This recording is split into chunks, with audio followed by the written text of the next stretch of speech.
की लीला को पूरा करके अपने धाम को गए। अर्जुन भगवान की पत्नियों को लेकर जा रहे थे। रास्ते में भगवान स्वयं गोप बनकर आ गए और अपनी ही पत्नियों को लूट लिया। अर्जुन उदास होकर जब हस्तिनापुर वापस लौटे, युधिष्ठिर को बताया कि जिस कृष्ण की कृपा से हमने महाभारत जैसे युद्ध पर विजय प्राप्त की, वो कृष्ण हमें छोड़कर चले गए।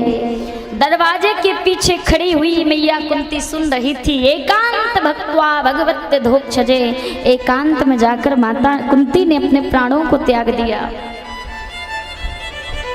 युधिष्ठिर ने देखा, ना पिबंती सनम वत्साना दोहंती चा मातरा। गौ माता को जब गौशाला में गौचारण कराने के लिए युधिष्ठिर पहुंचे तो गौ की आंखों से आंसू बह रहे थे। बछड़े गौ का दूध नहीं पी रहे थे।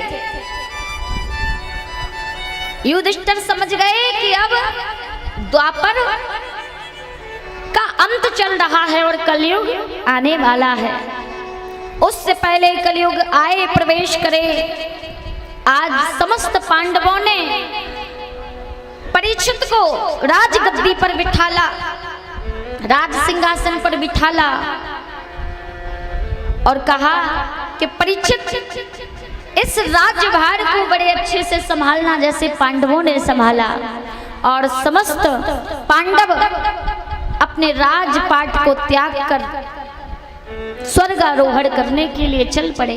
सूत जी कहते हैं, हे ऋषियों, एक दिन परीक्षित जब अपने हस्तिनापुर की सीमा में भ्रमण करते करते जब वन में पहुंचे तो परीक्षित जी ने क्या देखा कि एक बैल जिसके 3 पांव टूटे हैं और एक गौ माता जिनकी आंखों से आंसुओं की प्रबल धारा बह रही है और एक काले रंग का व्यक्ति दौड़ता दौड़ता एक डंडे से बैल को और गौ को पीट रहा है।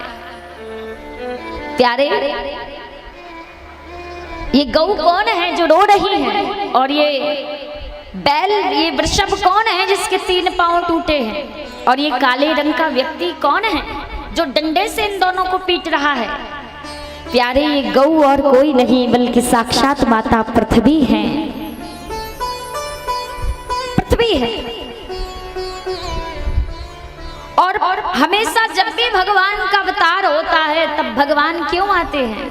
पृथ्वी का भार कम करने के लिए भगवान इस धरा पर अवतार लेते हैं।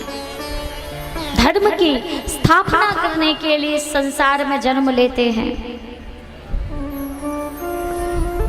और ये बैल कौन है जिसके 3 पांव टूटे हैं? ये बैल और कोई नहीं बल्कि साक्षात धर्म है, जिसके 3 पैर टूट गए हैं। सत्यता, पवित्रता और दया, 3 पैर नष्ट हो गए, केवल एक ही पैर पर ये बैल रूपी धर्म खड़ा है। वो अंतिम पैर कौन सा है? दान रूपी पैर, दान रूपी चरण, जिस पर ये बैल रूपी धर्म टिका हुआ है। और ये काले रंग का व्यक्ति और कोई नहीं बल्कि साक्षात कलयुग है, जो बैल को और गौ रूपी पृथ्वी को डंडे से पीट रहा है। जैसे ही राजा परीक्षित ने ऐसा पाप होते हुए देखा, राजा परीक्षित क्रोध में भर गए और अपनी तलवार निकाली और कलयुग को मारने के लिए, प्रहार करने के लिए जब दौड़े तो कलयुग चरणों में गिर पड़ा परीक्षित के। त्राहि माम, त्राहि माम, त्राहि माम, रक्षा करो, दया करो। परीक्षित ने कहा, तू कौन है? कलयुग ने अपना परिचय दिया। राजन, मेरा नाम कलयुग है, मैं कलयुग हूँ और मेरा ही साम्राज्य आने वाला है। परीक्षित ने कहा, मुझे मतलब नहीं तू कोई भी युग हो, लेकिन तेरी हिम्मत, तेरी सामर्थ्य कैसे हुई मेरी हस्तिनापुर की सीमा में घुसने की? हाँ? कलयुग ने कहा, महाराज, मेरा साम्राज्य आने वाला है। आप तो दयालु राजा हो, इसीलिए मुझे रहने के लिए कुछ स्थान दे दो। परीक्षित ने कहा, खबरदार, मैं तेरे प्राण ले लूंगा। तू पापी है, तू अधर्मी है, तू अवगुणों की खान है। कलयुग ने कहा मैं मानता हूँ मैं पापी हूँ, अधर्मी हूँ, अवगुणों की खान हूँ, लेकिन मेरे अंदर राजन एक विशेष गुण भी है। और वह विशेष गुण कौन सा है? बोले सतयुग द्वापर त्रेता में जब व्यक्ति जप तप दान यज्ञ आचार धर्म व्रत आदि शुभ कर्म करता था तब जाकर उसे मुक्ति मिलती थी। लेकिन इस कलयुग में कलयुग की बले नाम अधारा सुमन सुवर नर उतरहि पारा। सिया राम जय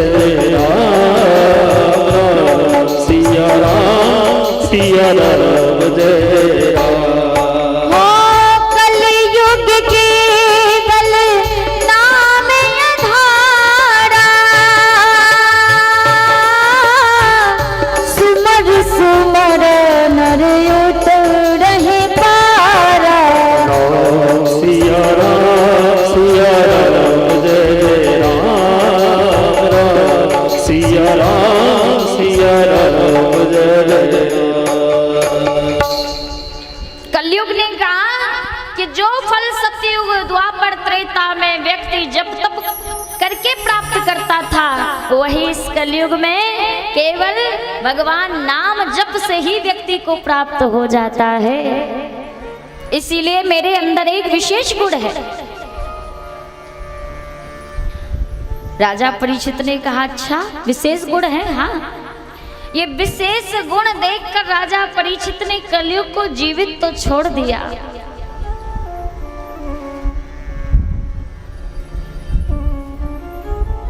प्यारे